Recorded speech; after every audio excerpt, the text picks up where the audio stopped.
que obviamente não é humano, segundo a nossa concepção humana na Terra.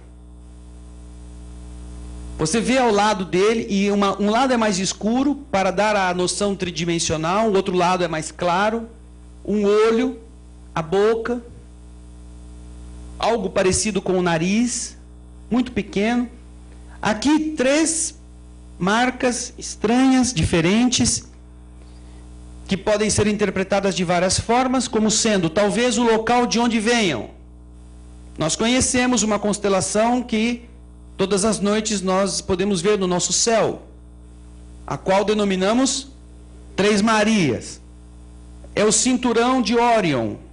São 3 estrelas que marcam o cinturão de um caçador, na constelação de Órion. Não sabemos se é isso. Isso aí é uma interpretação da gente. Vamos viajar um pouquinho na interpretação. O que pode ser isso? Porque isso está fora do ser. O ser tem o tronco, você vê aqui o peito, a região do tronco que fica dividida. E olha que legal, mas tem um negócio aqui. O que será que é esse negócio aqui? Essas coisas estranhas aqui. Olha só. Veja só aqui, ó. O que é isso? Essas umas marcas. Por que tem essas marcas? Olha lá, bem aqui na ponta, onde está esse negócio redondo aí, ó, tem umas marcas esquisitas. É muito fácil você descobrir o que é isso. Você está vendo um disco. Você está vendo um ser. E se esse ser estivesse com esse disco, com ele, certamente esse disco não teria esse tamanho. Mas se este ser estiver fazendo isto, você tem os dedos dele segurando isto. Como indicar para você? Certo? O disco fica grande, porque ele está longe do corpo. Ele ganha então em dimensão, de novo a profundidade.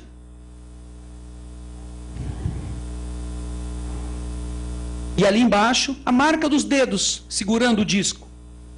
Não vem me perguntar qual é o cantor que está nesse disco, eu não sei. Mas isso não é tudo. Vocês estão vendo que esse disco não é lisinho, né? Esse disco é cheio de saliências, montinhos, depressões. Aí ficaram encafifados, porque desde o Pi já começaram a perceber que eles estavam mandando alguma mensagem. Depois veio o negócio lá de 2012. Aí então levaram este desenho para uma pessoa que estudava computação, matemática. Ele começou a pesquisar, a queimar os miolos. Aí ele descobriu que isto tinha um significado. Isso era uma mensagem em código. E usando o seu conhecimento, usando o ASC2, um programa que faz essa decodificação, código de barra, esses negócios que o pessoal domina, descobriu isto. Esse disco, cada uma dessas protuberâncias que você vê, é um montinho de planta que não foi amassada. E nessa sequência, vocês vão vendo como é que foi feita a decodificação. Ao redor aqui, olha, do núcleo, do centro. Fazendo as contas, considerando as barras, considerando os montes e os vales, eles chegavam à conclusão de que ali havia uma mensagem. Cada uma formava uma letra. E somando então essas letras, descobriram frases que formaram esta mensagem. Cuidado com os portadores de falsos presentes e promessas vazias. Muita dor, mas ainda há tempo. Acreditem que ainda há bem lá fora. Nós nos opomos aos enganos. A passagem está se fechando. Esta foi a mensagem extraída daquele disco. Repito, vejam só. Não levaram o disco para um centro espírita e pediram para uma vidente ver o que era aquilo. Não levaram para um centro esotérico e pediram para alguém canalizar alguma mensagem do outro mundo para decifrar aquilo. Levaram para um estudioso uma pessoa que tem o pé no chão, que é uma pessoa que tem conhecimento de técnicas de decifrar códigos, e ele decifrou. E este é o resultado disto. Agora, olha que legal. São dois crop circles, um de 1999 e o outro de 2006. 7 anos de diferença. E você observa que eles são muito parecidos, para não dizer que são iguais. Mas olha que interessante. Aqui você vê um símbolo pequenininho. 7 anos depois, você vê um símbolo... O quê? Maior. O que será que isso quer dizer? Por que será que isso está assim? O mesmo desenho, praticamente. Por que este está pequenininho e este está grande? Será que isso não é uma escala para nos informar de distância? Daqui estava longe, aqui já está perto. E se você pretende fazer alguma coisa tridimensional aparecer no plano, e se esta coisa gira na direção de uma outra coisa, neste sentido, até chegar no meio, você tem que fazer o desenho desse jeito. Algo de fora que vai oscilando, indo na direção de algo de dentro. Lembram lá da algema? Isto aqui mostrando o quê? Quem sabe, não é? Quem sabe se não pode ser essa diferença de tamanho aqui, olha, deste pequenininho para este grande, se não pode ser uma medida, para quem está vendo, do tempo que já passou e de que a coisa está mais perto. Estudos científicos. Esse professor Mensur Obermashish, da universidade, ele publicou este artigo na Universidade de Cornell. Alinhamentos astronômicos como causa de terremotos acima de 6 graus na escala Richter. É uma pessoa muito capacitada, formado, pós-graduado, doutorado e perseguido. Começou seu estudo nos Estados Unidos, precisou mudar dos Estados Unidos e foi perseguido pela SWAT, pela polícia.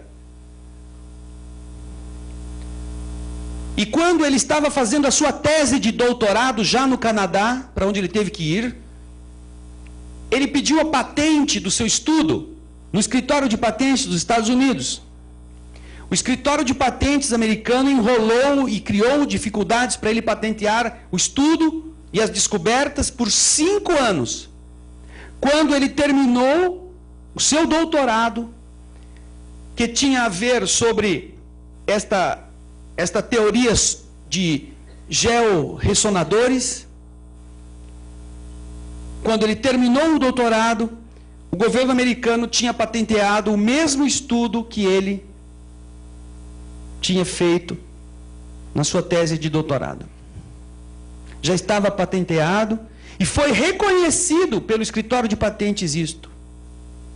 Sem falar nas inúmeras vezes em que, além de ter sido perseguido, de terem invadido sua casa, levado-o preso, ele apareceu doente inexplicavelmente, de doenças que os médicos diziam que parecia coisa de veneno. Esse é o professor Mensur Obermashish. Este homem desenvolveu uma teoria que diz que os terremotos na Terra estão ligados a alinhamentos de planetas e de corpos celestes de longa duração. Alinhamentos que ficam muito tempo juntos. Planetas que ficam numa mesma linha por vários dias. Estas são as referências científicas do professor Mensur. A formação começou em Massachusetts. Mestre em Geodésia Espacial, PhD em Geofísica Teórica, no Canadá.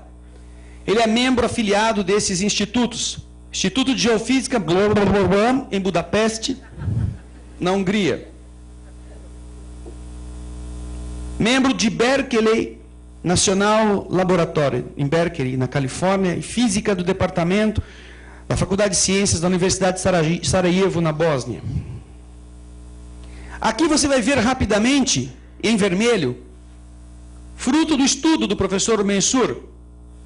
Todos os que estão em vermelho são terremotos acima de 6 ou de 7 pontos na escala Richter. E todos eles estão vinculados a alinhamentos da Terra com o Sol e outros corpos.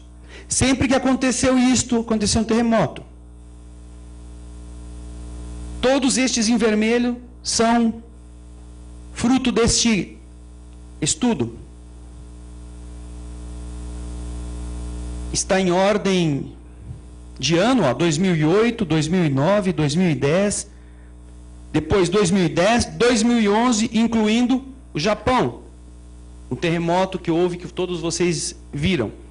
E está sempre contando o quê? O alinhamento de Heleninho com a Terra, com Netuno, Heleninho com a Terra, com Júpiter, Heleninho com a Terra, com o Sol, Heleninho com a Terra, com Mercúrio. Que raio de Heleninho é esse? Mudaram o nome de algum planeta por aí? Heleninho. Estranho. Heleninho, Ronda e Levi. O que é isto? Vocês vão ver já o que é isto. Estão vendo aí, à direita, o escritório executivo do presidente americano, um documento, datado de quando?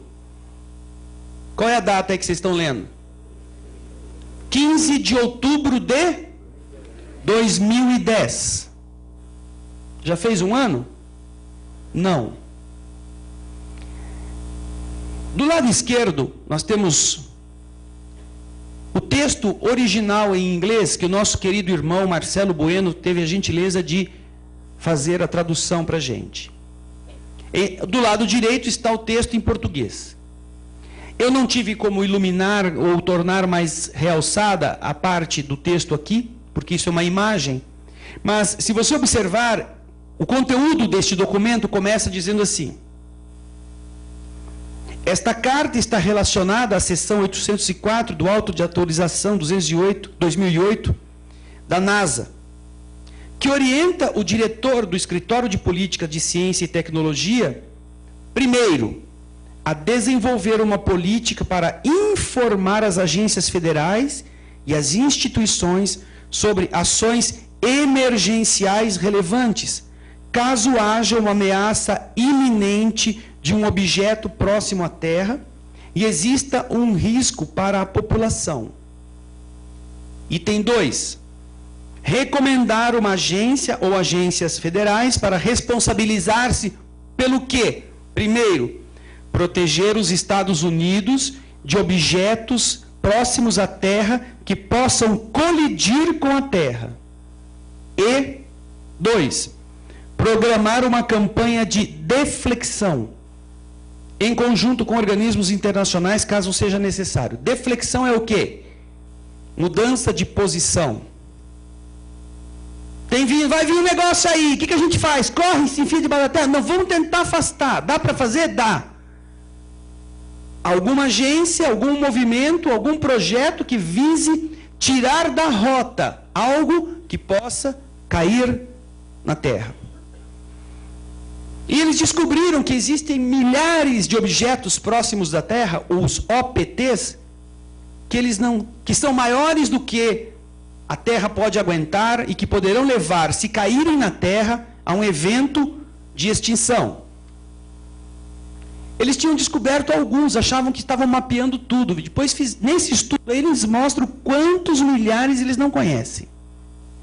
Aí na página 2, vocês estão vendo aqui, em inglês, e aqui em português, e eu ampliei para vocês lerem. Na busca por esses objetivos direcionados pelo Congresso, a NASA patrocina. Significa patrocinar? Financia, apoia várias atividades relacionadas à procura de OPTs, objetos próximos da Terra, incluindo 2 agências que fazem isso. A primeira delas é o Centro de Pequenos Planetas, CPP.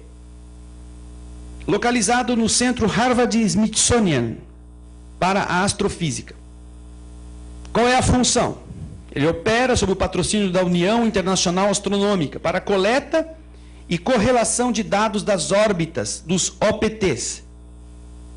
E qual é o segundo instituto? Pesquisas com 2 radiotelescópios ajudam a acompanhar e identificar com precisão os OPTs. As pesquisas são conduzidas por telescópios ópticos da Terra e o programa do escritório do OPT da NASA no Laboratório de Propulsão a Jato, localizado próximo de Pasadena, na Califórnia. O Laboratório de Propulsão a Jato toma conta de um programa e o Centro de Pequenos Planetas toma conta de outro. 2 institutos cuidando dessas órbitas. Os astrônomos responsáveis pelos telescópios rastreadores desses objetos de pequena, próximos da Terra, não é? E que provavelmente são os descobridores do cometa Helenin e de outras ameaças potenciais à Terra, são estes 2 indivíduos. Brian Marsden Geoffrey. Nasceu em 1937, um astrônomo americano-britânico, foi diretor do Centro de Pequenos Planetas, ou dos Planetas Menores, localizado em Cambridge, Massachusetts. E o que ele faz? É o organismo oficial responsável pela coleta de dados a partir da observação de pequenos planetas e cometas, o cálculo de suas órbitas e a... O que está escrito lá? Assim vocês acordam. O que está escrito ali? Publicação das informações. E um outro, Alan Sandage Rex, é um dos maiores astrônomos norte-americanos contemporâneos.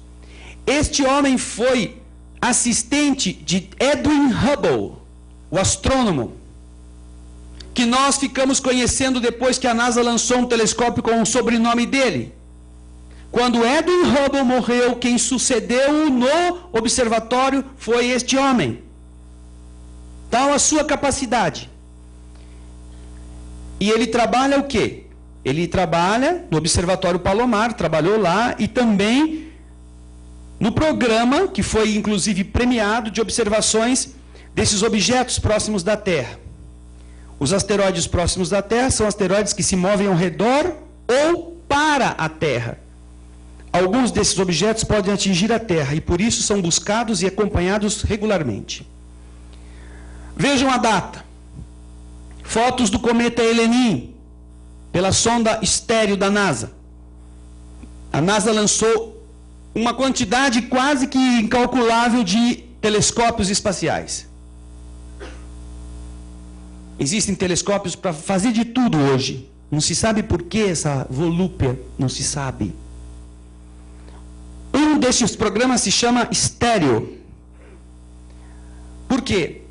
Porque são 2 telescópios, um à frente da órbita da Terra e o outro atrás, contornando o Sol. Um tira foto de um lado, outro tira foto do outro. Filma, tira foto, em todos os tipos de espectro. Vocês estão vendo aqui fotos da estéreo behind, a estéreo que fica atrás. Ou seja, a Terra tem a sua órbita, então este behind está atrás da órbita da Terra. A Terra já passou, ela está aqui. O ahead está na frente da órbita da Terra, mais ou menos em pontos fixos. Então aí vocês estão vendo, no dia 5 de novembro de 2010 e no dia 15 de novembro de 2010, eu deixei elas bagunçadas assim para vocês poderem ver o cometa Helenin, que está aqui nesta seta vermelha. Aqui embaixo estão as datas, vocês estão vendo as datas aqui. O cometa Helenin, ele foi fotografado pela Stereo Behind no dia 5 de novembro de 2010 e no dia 15 de novembro de 2010. É claro que aqueles 2 velhinhos lá são responsáveis por procurar os cometas. Não estou falando do Doug e do Dave, que já caiu fora faz tempo. Estou falando desses anteriores aqui, ó. Eles cuidam dessa busca, são responsáveis por isso. Dia 15 de 11 e dia 5 de 11 tiraram foto do cometa Helenin. Mas olha só, o cometa Helenin recebeu o nome de Helenin de quem? No dia 15 de dezembro de 2010, um astrônomo amador da Rússia, chamado Leonid Helenin, anunciou que encontrou um cometa, que oficialmente passou a ser chamado pelo seu sobrenome, Helenin. Como é que ele encontrou no dia 15 de dezembro um cometa que a NASA tinha fotografado no dia 15 de novembro? No dia 5 de novembro. E ele é o descobridor disso. Para nós, otários.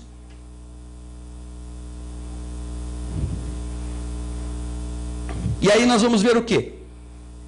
O cometa Helenin é um dos. Porque a teoria do professor Mensur não é só que cometas alinhando-se com a Terra produzam terremotos. Não. Mas quando também um corpo celeste como um cometa se alia a outros corpos, isso pode aumentar a probabilidade de terremotos se esse alinhamento for demorado. Então, fazendo uma análise das datas importantes deste cometa Helenin, que é um cometa que está vindo em direção a nós, nós vamos ver que no dia 3 de agosto, o cometa Helenin cruzou a órbita da Terra entrando no sistema solar interior. Passou pela Terra, a Terra estava longe, mas a sua órbita foi, vamos dizer, foi ultrapassada pelo cometa. Dia 3 de agosto de 2011. Do dia 13 ao dia 22 de agosto, vejam só que o Helenin não tem nada a ver com essa conversa, hein? Ocorreu um alinhamento entre Urano, a Lua de Urano, a Lua da Terra, a Terra, Mercúrio, Sol e Vênus. Todos estes corpos estavam alinhados. Permaneceram assim por um período longo, de 9 dias mais ou menos. E pelo modelo do professor Mensur, neste período deveria acontecer algum tipo de terremoto acima de 6. Vamos ver o que aconteceu? 19 de agosto, no Japão, 6.3. Dia 19 de agosto, no mesmo dia, na Ilhas Kurilas, 6.2. Dia 20 de agosto, 2 terremotos no mesmo dia, acima de 7. Dia 22 de agosto, Sumatra, Indonésia, terremoto de 6 pontos na escala Richter. Vocês estão vendo isso aí? Parece o sul da Itália, não é? A Apulia, aqui embaixo, a ponta da bota, aqui onde vai para Sicília, mas não é não. Isto é uma ilha no arquipélago de Canárias, no Oceano Atlântico, perto da África. E vocês estão vendo que parece que ela levou uma mordida, não parece? Alguém pensou que era de chocolate e meteu o dente. Olha lá, arrancou um pedaço dela. Mas não é bem isso. Esta ilha está passando por uma situação muito interessante. Agora, neste mês. Se você observar aqui, e este é o site da associação que mostra o movimento vulcânico e tectônico nas Ilhas Canárias. Aí é o site deles, .org, avcan.org. Você verá embaixo as datas de agosto até setembro. Aqui a quantidade de terremotos em número, não em magnitude, em número. Não é terremoto de mais de 7, de mais de 8, de mais de 5, não. Quantos terremotos? Não importa qual é a quantidade, qual é a sua sismicidade, qual é o seu tamanho. E vocês vão perceber que nesse gráfico tem alguma coisa meio estranha. Existe um conjunto que ultrapassa a linha dos 400 terremotos por dia. Neste período, entre 250 a mais de 420 terremotos por dia aconteceram nessa ilha. Essa ilha se chama a Ilha O Ferro. El Hierro, em espanhol. Que dias foram esses terremotos? Está escrito embaixo. 18, 19, 20, 21, 22. Os dias do alinhamento, de 13 a 22. Sendo que os alinhamentos maiores ocorreram do dia 16 para frente. Agora vocês vão ver a ilha. Cada ponto azul, vermelho ou cor-de-rosa é um terremoto. De agosto até agora, hein? De agosto até 9 de setembro. Bem, isso que vocês estão vendo demonstra uma coisa. Algo está acontecendo no subsolo, porque são terremotos de 1 a 3 graus na escala Richter. Não são produzidos por atritos de placas. Mas, na mesma época do alinhamento, alguma coisa aconteceu no interior da Terra que fez com que o magma do subsolo, já que esta é uma ilha vulcânica, começasse a aflorar a câmara que fica debaixo da montanha. Os vulcões possuem um reservatório que geralmente está vazio quando eles estão inertes, mas que quando começam a pressão a aumentar, este reservatório vai sendo enchido de magma. E quando o magma vai entrando pela pressão do interior da Terra, começa a haver atritos de rochas e produzem terremotos de magnitude pequena. E quando isso se mantém, a Terra vai estufando, a pressão vai sendo tão grande que aquilo que é uma tampa, que corresponde ao cume da montanha, não resiste à pressão e explode. E quando explode, acontece essa marca que vocês estão vendo. E quando isso acontece, uma grande quantidade de terra é projetada para o oceano, que se transforma num imenso tsunami. Isso está acontecendo de agosto para agora.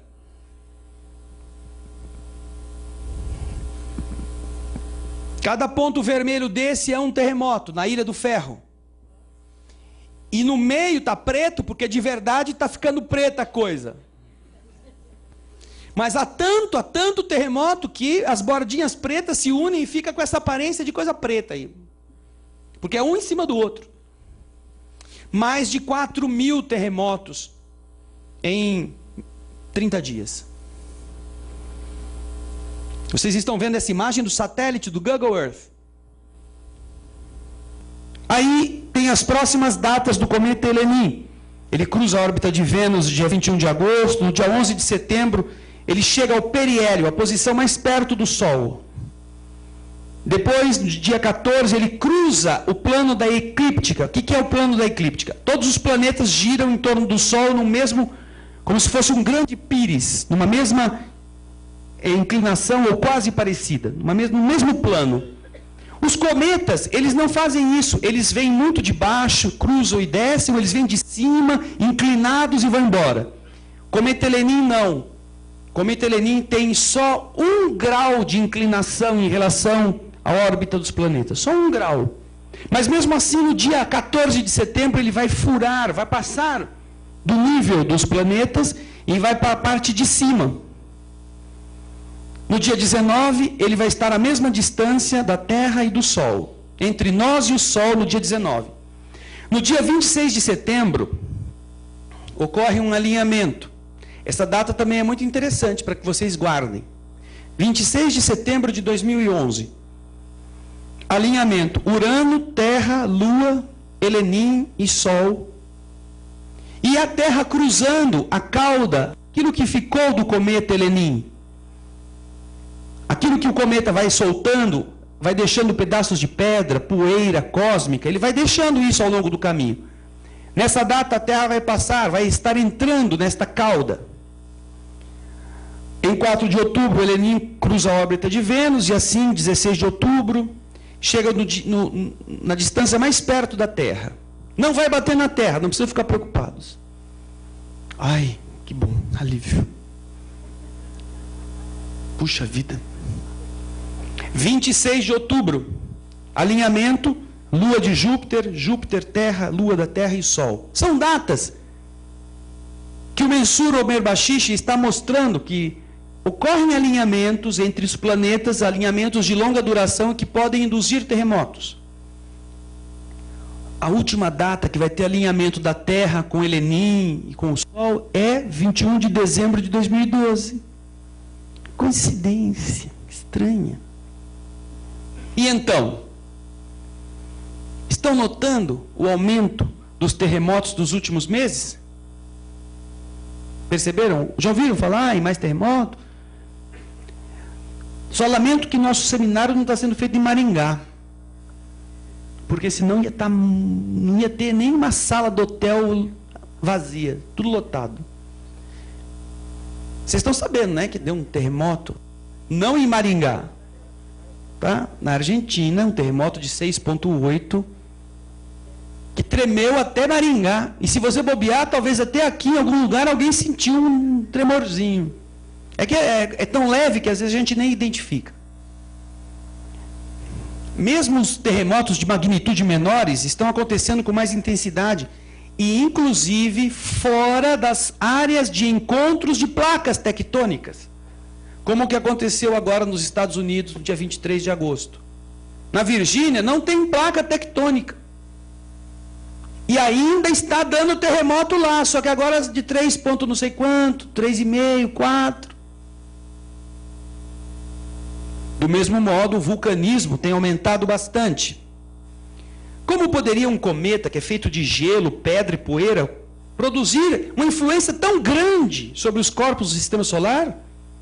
Sozinho, pobrezinho, coitado, geladinho lá, vai chegar perto do Sol, dá uma esquentada, solta lá um pouco de pedra, vai embora correndo. Como é que ele podia produzir tudo isto? Vejam só esse vídeo. É um vídeo do cometa Helenim passando. Vejam só que tem um bichinho andando aqui, não tem? Olha lá. Ó, tá vendo aqui, ó? Ó, aqui. Bem aqui, mais ou menos, tem um e aqui embaixo tem outro. Certo? Esse é o cometa Helenim. Mas o que está fazendo aquele outro mosquito andando também? Olha aqui. Aqui. Olha aqui. Olha aqui em cima. Olha aqui. Além do cometa Helenim, que foi fotografado no observatório de Lanzarote, nas Ilhas Canárias, alguma outra coisa está andando com ele. E aqui vocês podem ver o observatório, com as fotos, os dados técnicos da data. Isso tudo vocês encontram na internet, em sites oficiais.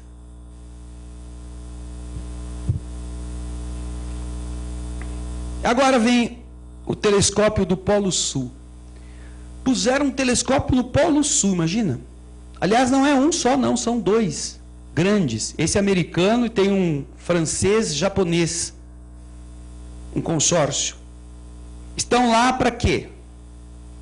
Para vasculhar uma área do cosmos que a gente das latitudes superiores não tem acesso, não consegue enxergar. Parece que alguém disse para eles: olha, vai vir alguma coisa aí de baixo que precisamos ver. Então construíram esse telescópio. Imagina o que significa construir um telescópio no Polo Sul, o que isso não envolve. E nós temos algumas fotografias tiradas desse telescópio,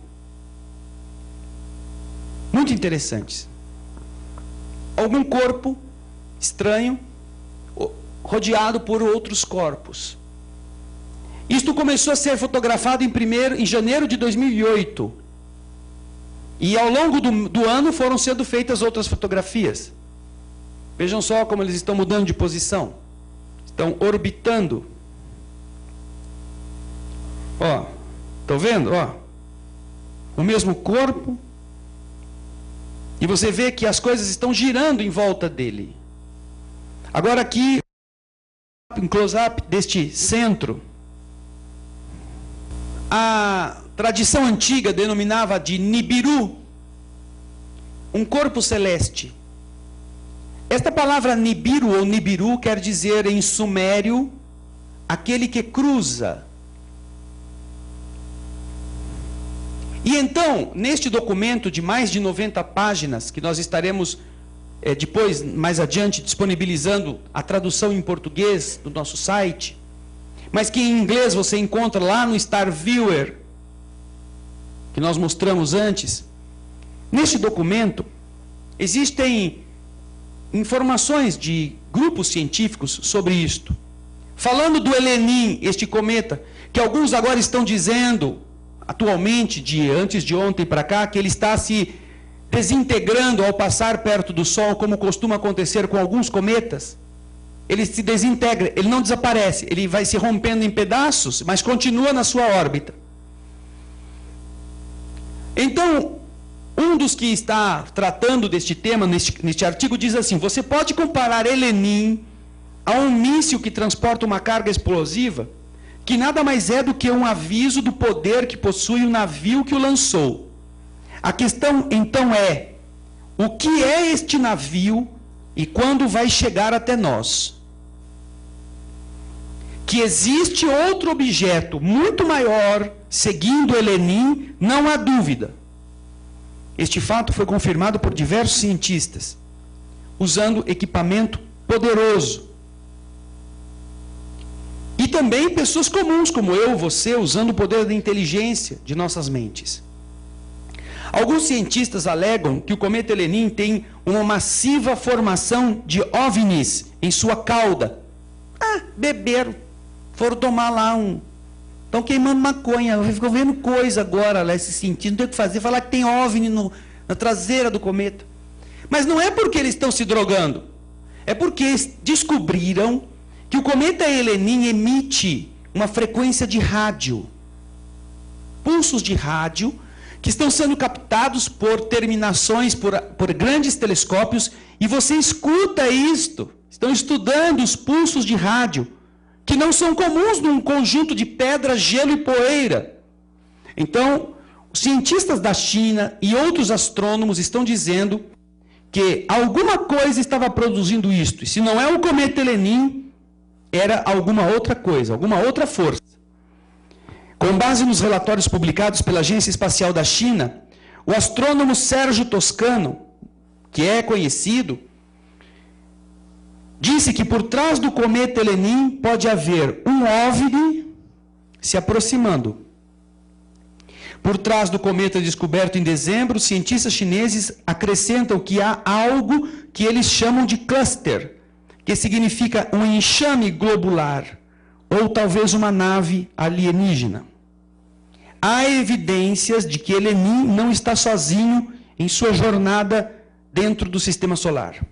Uma coisa é certa: alguma coisa abalou o sexto planeta do nosso sistema solar quando Helenin já estava na órbita de Marte. Isto sugere que o cometa Helenin está mais distante do que o apontado, ou ele é muito maior do que indicam os cientistas, ou que alguma coisa está chegando, algo tão massivo, e que estaria nos arredores de Saturno no meio do mês de maio de 2011.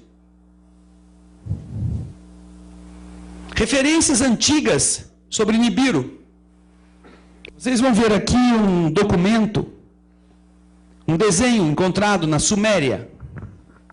Observem, 3 personagens, vários símbolos, na escrita cuneiforme. E olha que bacana. 2 personagens, os 3 estão na mesma altura, né? Mas 2 personagens estão de pé e tem um sentado. Como é que alguém que está sentado está na mesma altura do outro que está em pé? Perceberam? Não é ilusão idiótica. O ser que está sentado, necessariamente ele tem uma dimensão diferente do ser que está em pé.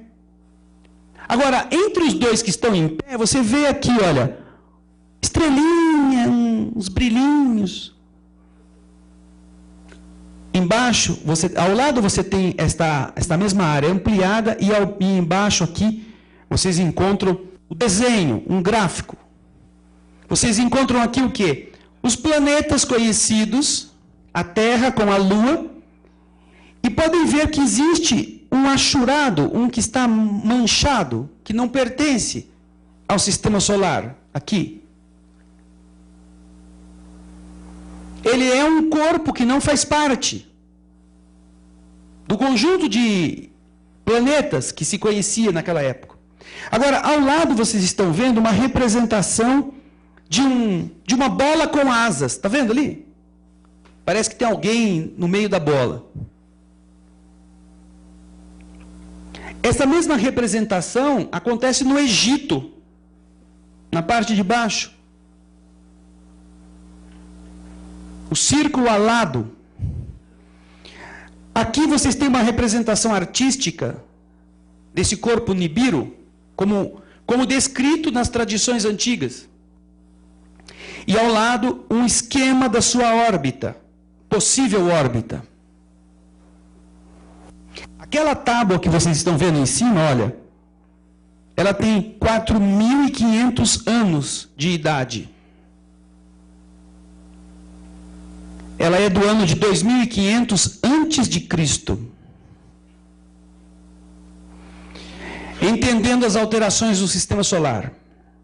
O texto traduzido que nós informamos e que vocês podem ver neste site, na data de 3 de agosto. Um aviso de Saturno. O campo magnético de Nibiru, que seria este que está aqui em vermelho, vocês estão vendo o campo ao redor. Uma bola vermelha no centro e um campo cor de roxo, né? Em volta. Este é o campo magnético de influência desse corpo chamado Nibiru.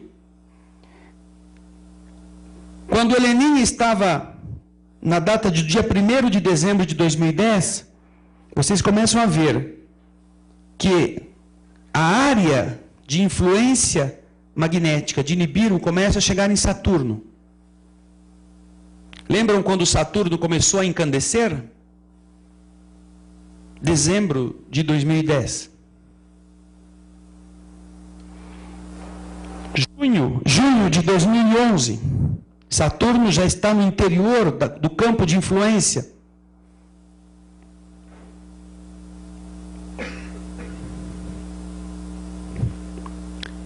De junho de 2011, Saturno continua no campo, o planeta começa, ou esse corpo celeste massivo começa a passar da sua órbita em direção à órbita interna. Helenin já está aqui, olha, já está entrando na órbita de Marte, 30 de junho, agora.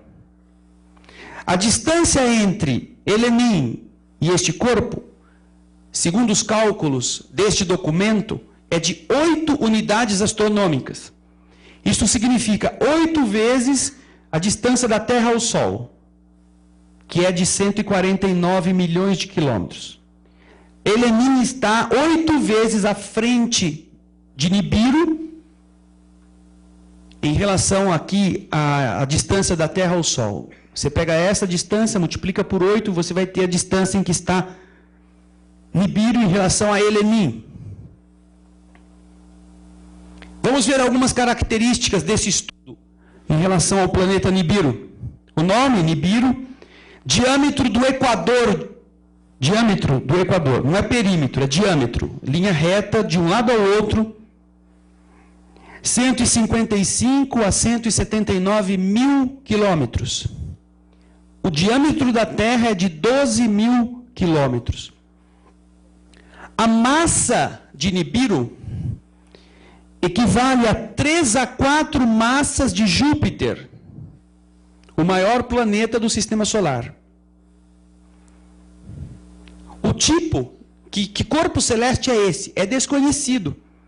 Comparável com objetos conhecidos como Júpiter, anãs marrons ou anãs vermelhas, que são estrelas que não se incandesceram como o nosso Sol. Corpos em órbita de Nibiru. 7 planetas ou luas e inumeráveis cometas e asteroides. Inumeráveis cometas e asteroides acompanham aquilo que será, para muitos, a irmã do Sol. Todos os sistemas que o homem tem descoberto com seus telescópios sistemas estelares, em geral, são compostos por dois corpos, duas estrelas, que orbitam uma ao redor da outra. A exceção tem sido sóis sozinhos, solitários, como o nosso.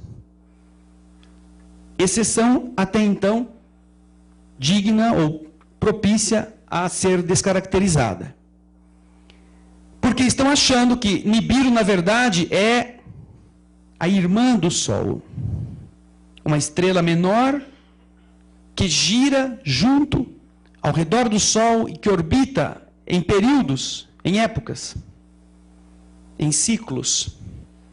Depois vocês têm a velocidade de deslocamento calculada por estes experts.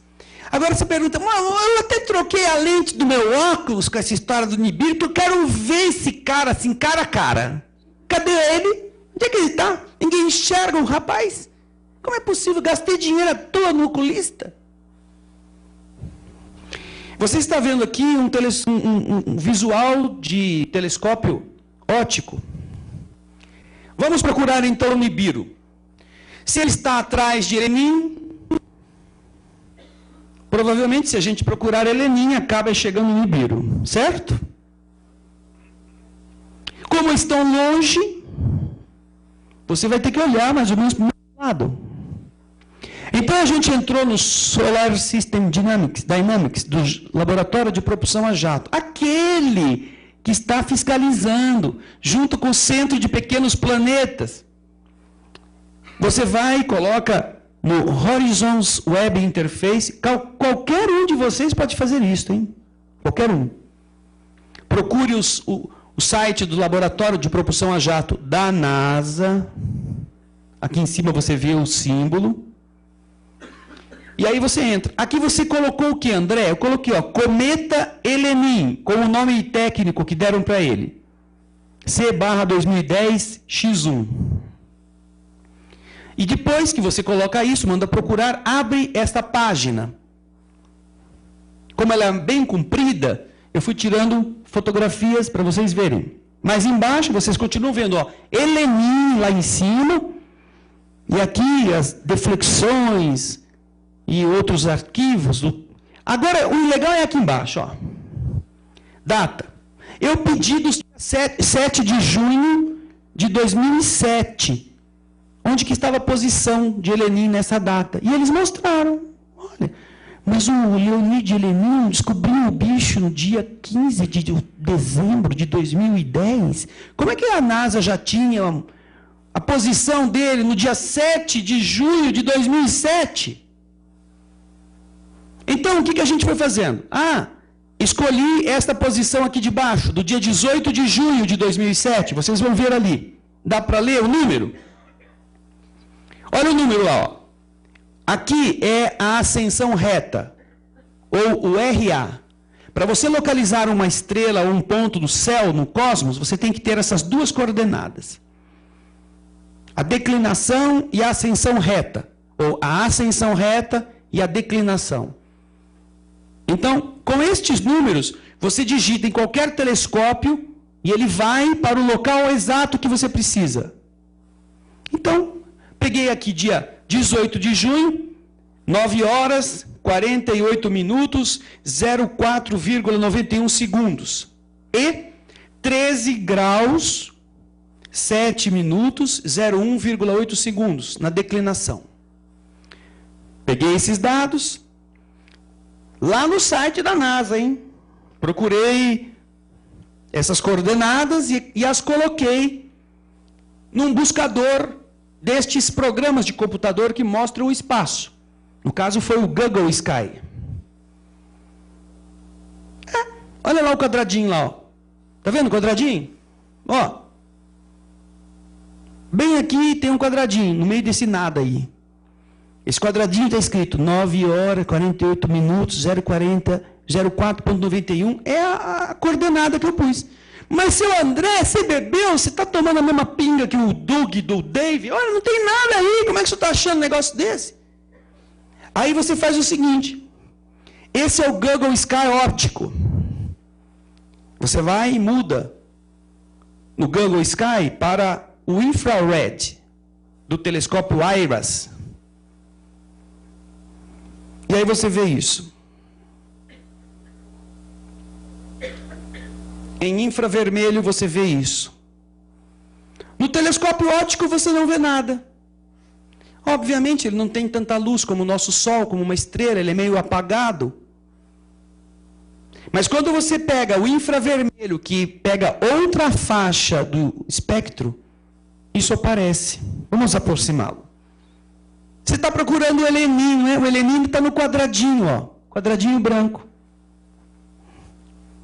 E quem procura heleninho acaba encontrando o amigo dele.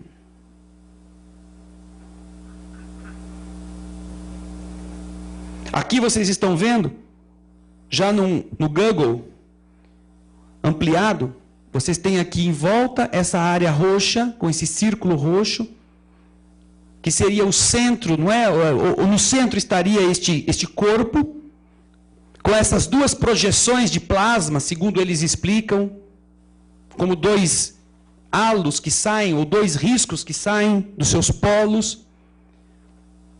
E este é o campo que já está nessa data com o Saturno bem envolvido. 3 de setembro de 2011. Nibiru está fora de todas as visões do ponto de vista da Terra. Por quê? Porque ele está exatamente num alinhamento com a Terra do lado oposto do Sol. A Terra está aqui embaixo, o Sol no miolinho e este outro corpo acima, em linha reta. O único aspecto positivo deste fato é que a Terra, estando do lado oposto, ou seja, do outro lado do Sol, com relação a Nibiru, estará, em tese, protegida do seu magnetismo, pelo próprio magnetismo do Sol, que vai agir como um escudo. No entanto, nos próximos 6 meses, ao deslocar-se para uma órbita ao lado do Sol, a Terra estará totalmente vulnerável ao magnetismo deste corpo. No dia 27 de setembro, este campo magnético de Nibiru começa a chegar bem próximo de nós e a Terra passa a ser inserida nele, mas ainda ela está protegida pelo magnetismo do Sol, porque está bem assim, quase na oposição a esse outro corpo. De tal forma que o Sol consegue reduzir em 5/6 a influência magnética deste corpo. E se você pudesse enxergar, porque não dá por causa do Sol, mas se você pudesse, talvez você visse esta imagem. Vocês estão vendo as linhas dos polos projetadas aqui, como se fossem injeções de plasma. Este corpo que ao redor é essa atmosfera mais densa, do magnetismo mais denso. E aí você vai entender por que os antigos chamavam isto, né? Comparavam aquele ser com aquele chifre vermelho, aquelas asas. A bola com asas. Por essa aparência.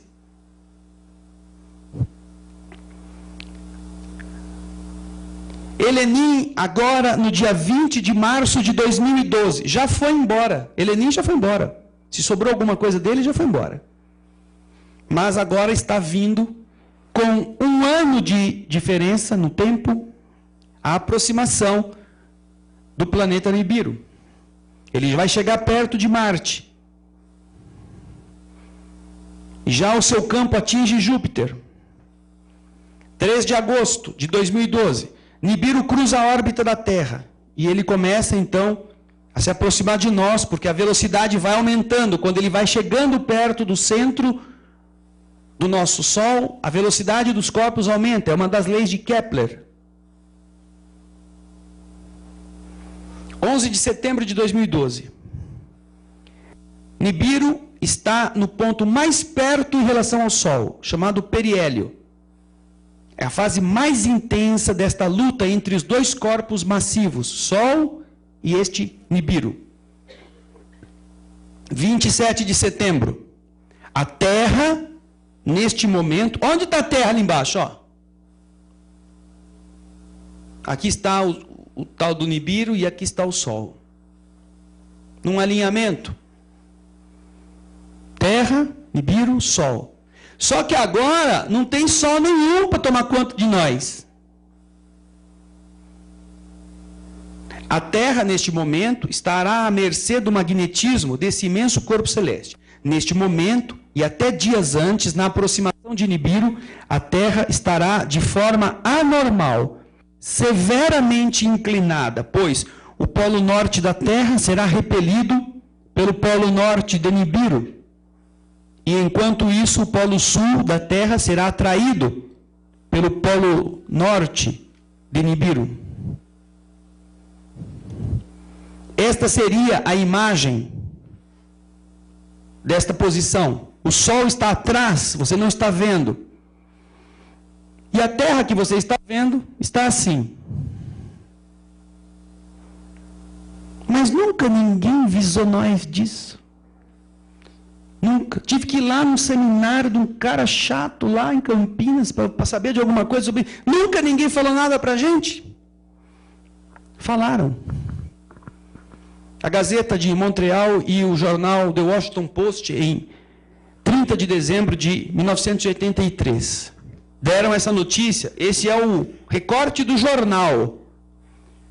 Resumidamente diz isto: um corpo celeste tão grande quanto o gigante Júpiter e possivelmente tão próximo da Terra que faria parte do sistema solar foi achado na direção da constelação de Órion, por um telescópio a bordo de um satélite astronômico infravermelho dos Estados Unidos.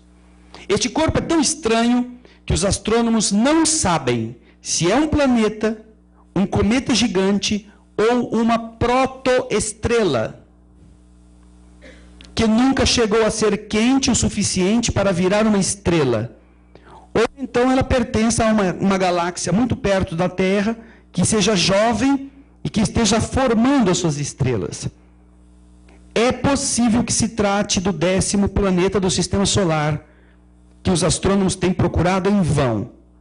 Também pode ser uma estrela que não se tornou quente o suficiente como o Sol. Isso está nesse artigo de 83. Desde este artigo, gente, a NASA não faz outra coisa a não ser jogar telescópios no espaço. De 83 para frente. Cada ano, e cada ano são 2, 3 que eles projetam e colocam. Não só a NASA, agências espaciais europeia, japonesa, todas elas. Depois dessa reportagem de 83, nunca mais ninguém falou nada a respeito. Nunca mais. Isso ficou quieto, acabou. Pelo menos diretamente ninguém falou nada. Mas indiretamente, será que nós não estamos sendo avisados? Veja só o comercial da FEMA. A FEMA é a agência americana que cuida de catástrofes, que está sendo veiculado nos Estados Unidos há quase 2 anos, inclusive até os dias de hoje. Comercial da FEMA.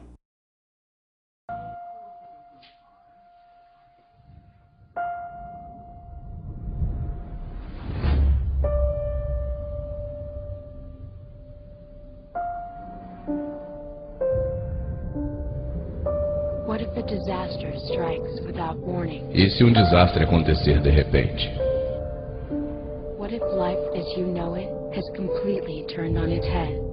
E se a vida na forma que você conhece tornar-se de cabeça para baixo?